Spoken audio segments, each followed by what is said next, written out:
Buenas noches, gracias por estar aquí, por venir a compartir algunas ideas con nosotros en relación al proceso electoral que viene, ¿no? Que está terminando, que va a tener una segunda vuelta en varias regiones y que además es parte de este paquete electoral peruano. Recordemos que en una muy buena, en general los peruanos vamos a ir 3 veces a las urnas en 6 meses e incluso en algunos lugares 4 veces, con lo cual probablemente se abra un escenario que hacia mayo del próximo año termine con fatiga.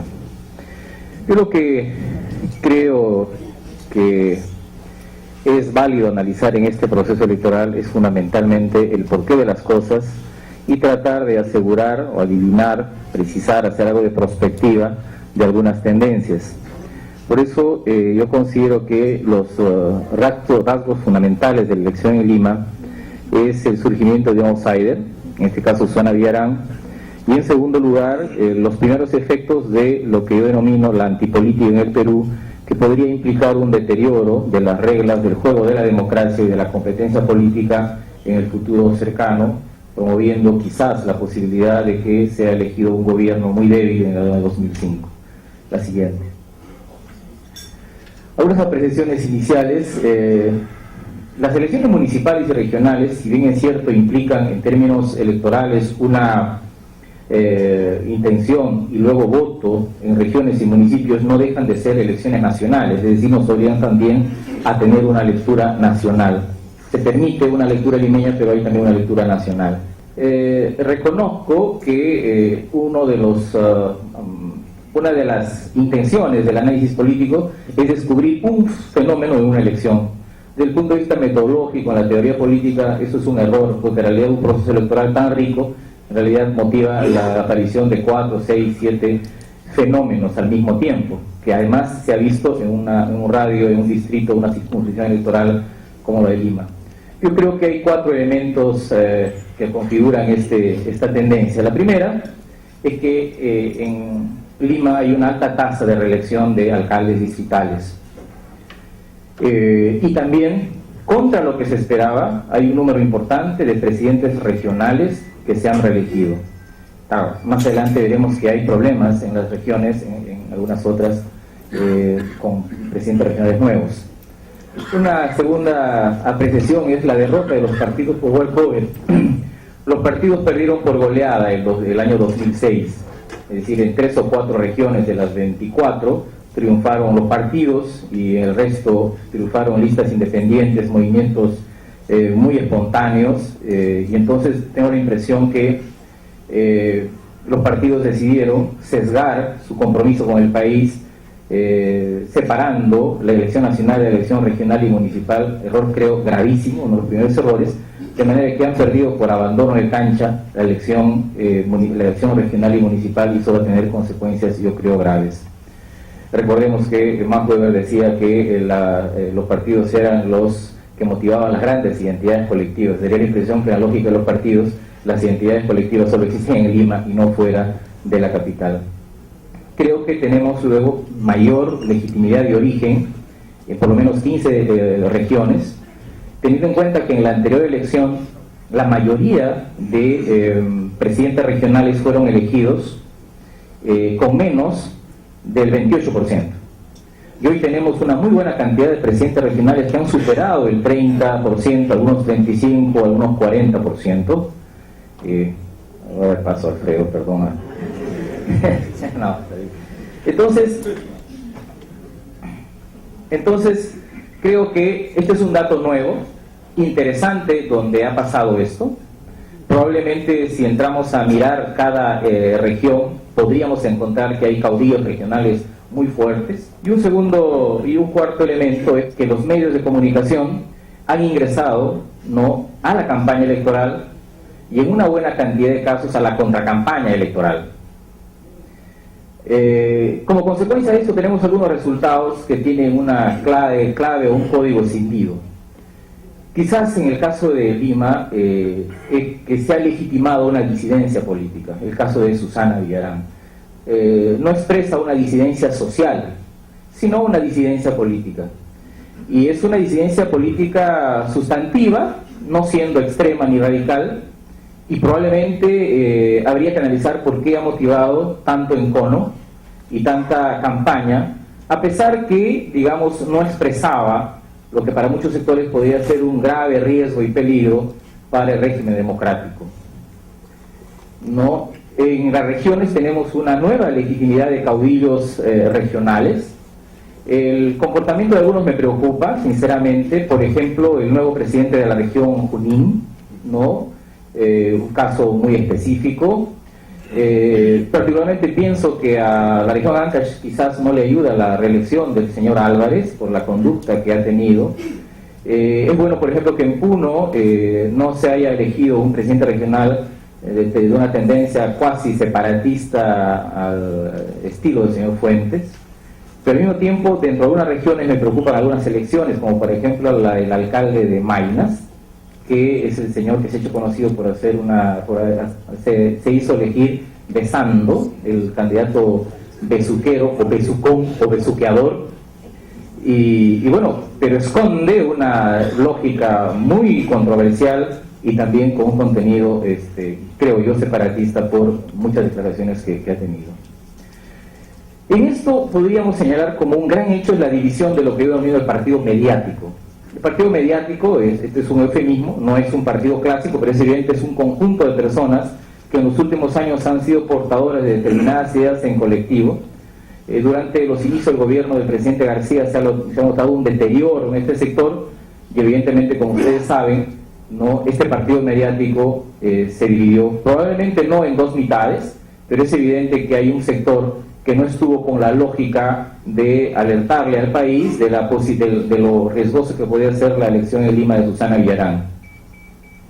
Y de hecho se ha consolidado en el Perú un sistema de 3 vueltas, que no es la lógica constitucional, que tiene 2 en el caso electoral, en el caso presidencial, pero aquí tenemos una primera vuelta donde los medios han decidido a qué candidato respaldar en su gran mayoría. Una segunda vuelta en la confrontación Curi-Lourdes Flores, y una tercera vuelta en la confrontación Lourdes Flores Susana Villarán. Me imagino que en esta, si seguimos en esta lógica, la elección del otro año también tendrá 3 vueltas. La primera vuelta cuando los medios de comunicación decidan a quienes apoyar, y se dividirán las suertes, como dice la Biblia, entre 2 o 3. Luego tendremos la primera vuelta real y luego tendremos la segunda vuelta real. Y yo no sé si eso le sirve realmente a la democracia en el Perú. La siguiente, por favor. En Lima nosotros hay una discusión que tenemos un conjunto de colegas que trabajan en el análisis político. Hay gente que dice, no, lo de Lourdes Flores, lo de Susana Villarán no es un outsider. Y en realidad yo creo que sí es un outsider. Una persona que tenía 5% y en 3 semanas pasa al 30% es un outsider. Lo que pasa es que quizás tendríamos que precisar mejor el concepto de outsider y saber a qué nos referimos con esta idea. Probablemente antes de Obama el modelo de outsider era radical, de derecha o izquierda, pero radical, y tuvimos 2 modelos clásicos de outsider, primero victorioso Fujimori y luego Humala, ¿no? Antisistemas y al borde de la democracia. Pero desde Obama creo que en la propia politología se empieza a discutir de manera mucho más profunda la idea de un outsider, en el sentido que puede haber un outsider que no necesariamente confronte de modo radical al sistema, pero proponga o sienta que propone ideas para refrescar la política. Esto además se ratifica con la candidatura de Ominami en Chile. Entonces tengo la sensación que han habido análisis políticos fallidos, más adelante lo veremos, de gente que consideraba que el Perú era tan estable, de modo que era imposible que surja un outsider. ¿De dónde sale Susana Villarán? Sale desde el no, que es una característica básica de la condición de outsider, no al sistema político, no tiene disidencia social, tiene disidencia política, relativamente desconocida a pesar de ser una persona que había tenido actuación política. Recuerdo de hace 4 meses vi una encuesta de apoyo donde ella tenía, donde el 68% decía no conocerla. Expresó el no al continuismo de Castañeda y no a Lourdes Flores y quizás también un no a García. La siguiente, por favor. Bueno, Dios hizo al mundo en 7 días, a Susana Villarán la hicieron en 3 semanas. Una primera polarización en Lourdes Curi. Y esa polarización, como una ley natural de la política, crea un centro. A veces un centro grande, a veces un centro pequeño, a veces un centro activo, a veces un centro pasivo, pero es evidente que toda la polarización crea un centro. Y en ese juego entre Lourdes Flores y Curi apareció, ¿no?, como la tercera discordia, ¿no?, con 5, 7, 8%. Susana, al romperse esta polarización por el retiro de Curi de la competencia electoral, apareció una segunda polarización con varias identidades, y creo que este es un desafío para el análisis, porque no creo que solo sea una contraposición derecha-izquierda, pobres pitucos, partidos no partidos, tradicional no tradicional, sino hay un conjunto de identidades que entran a jugar allí. Porque Susana Villarán está allí desde el año 2000, fue ministra y fue candidata presidencial, pero era invisible para el elector, y hace un mes solo era conocida entre A y B, o un mes y medio antes de las elecciones.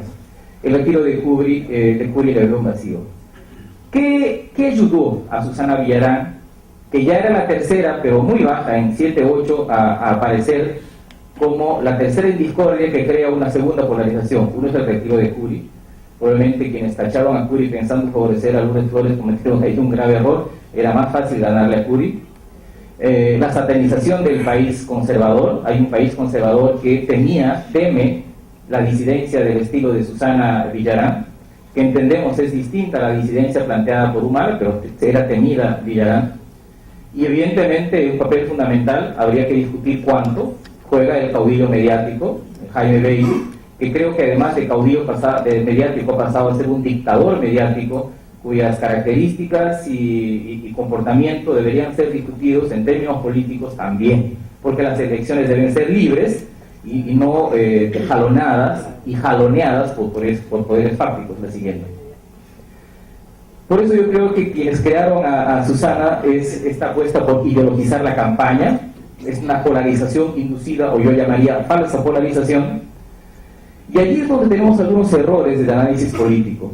El primer error del análisis político, que además induce a otros errores, es considerar que la estrategia decencia versus corrupción era una estrategia inviable, porque el electorado del INE es pragmático, a la gente le gusta vender su voto, no le interesa que el candidato robe con tal que haga obra.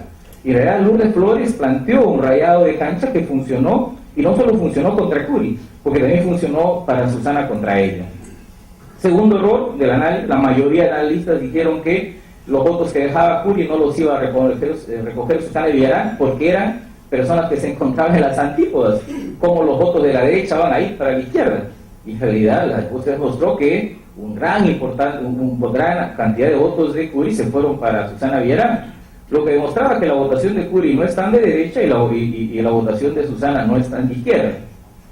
Tercero es que como Castañeda tiene 75%, era fácil precisar por algún asesor de campañas que he venido: pégate a Castañeda, ¿no?, recoge los frutos de su gestión, como tiene 75%, y entonces aparece pegado a Castañeda para que aparezca como la continuidad. Error grave, porque creo que Castañeda termina el proceso electoral seriamente cuestionado y la gente le reconoce que fue un buen gobierno municipal, pero le está pasando lo que le pasó en algún momento en el año 2002 a Andrade. La tercera es plantear el esquema de que Lima no votará, la cuarta, no votará por Caperucita, porque los lobos se lo van a comer. Se ha mostrado que por lo menos a un 30 y tanto % de gente no le importa esta dicotomía entre Caperucita y lobo, quizás porque sienta de que Caperucita no es tan Caperucita y el lobo no es tan lobo. Y finalmente la gente dice: no hay un espacio como outsider, de eso hemos hablado, y la práctica demostró que sí lo había. La siguiente, por favor. Resultado en Lima. Interesante cómo el elector cruzó su voto, lo cual demuestra que el elector de Susana Villarán no es pues el electorado que alguien decía, no son gente que racionalmente cruzó su voto. No estamos como el año 89, donde los que votaron por Belmont lo hizo ganar a lista de Belmont en lugares donde no existía incluso lista de Belmont. Y entonces esto es interesante porque plantea incluso los límites de Susana Villarán, porque señala, cree, induce a pensar que la gente considera que puede ser ella personalmente una buena alcaldesa, pero considera que sus listas distritales son malas. Y entonces ella recibe, creo, principalmente, ahí hay una discusión con los compañeros de la izquierda peruana, que ella recibe más que votos pro, recibe votos anti, ¿no?, que es una de las características de un outsider. No es por lo tanto una votación enteramente de izquierda, es una votación que tiene un componente de izquierda, pero tiene otros componentes más, y desde mi punto de vista es iluso pensar que esto implica el reagrupamiento histórico de la izquierda peruana como si estuviésemos en la etapa muy pegado a la de Barrantes. Yo creo que en el caso de Lourdes, la tacha a Curi fue un error. Creo que otro error fue asumirla por elección ideológica muy tempranamente, por lo menos, cuando ella tenía 34 y Susana 15, Lourdes Flores cambia de formato electoral y sale a una campaña ideológica. Yo aceptaría que esta campaña ideológica podría darse en términos en que puedes arrancar votos de un contendiente con el cual te encuentras empatado, pero no cuando más que duplicas al candidato. Lourdes creo que le dejó de hablar a Lima y empezó a politizar una campaña. Creo que hay un debate, yo personalmente considero que fue un error. Yo creo que fue un acierto no someterse al caudillo mediático, ¿no? Al dictador mediático. Es un error principista, sí, pero lo es, porque yo creo que en las elecciones no se pueden jugar las cartas como si solo importara la elección, y las personas, los caudillos, los líderes, en general quienes pretenden respetar al pueblo, tienen que tener un margen ético y un conjunto de reglas en las cuales no puede haber transacción. Personalmente creo que fue un acierto no someterse al caudillo mediático. Lourdes ha tenido una capacidad de arrastre, ¿no? El caso de San Isidro lo demuestra, pero es un arrastre limitado porque eso no se produjo en otros sectores.